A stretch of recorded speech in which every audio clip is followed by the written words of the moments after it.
This quick tutorial shows how to buy shares of Strawberry Fields REIT Inc. and explains the process step by step.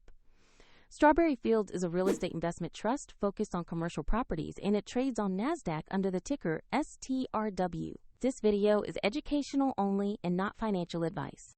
To buy shares, you need a broker, and I will use eToro as an example to demonstrate the steps. After registering, you will need to verify your account, usually with an identity document, and add funds before you can place a trade. Use the platform search bar and type the ticker STRW to find the listing quickly. Select the result that matches Strawberry Fields REIT Inc. on NASDAQ to open the stock page. On the stock page, review the basic company details and the price chart to confirm you have the correct asset. Make sure the issuer name and NASDAQ ticker STRW match the company you intend to buy. To place an order, click Invest, enter the amount you want to buy, review the order parameters, and confirm the trade. If the market is closed, your order may execute when it reopens. And if you do not have sufficient funds, the platform will prompt you to add money before confirming.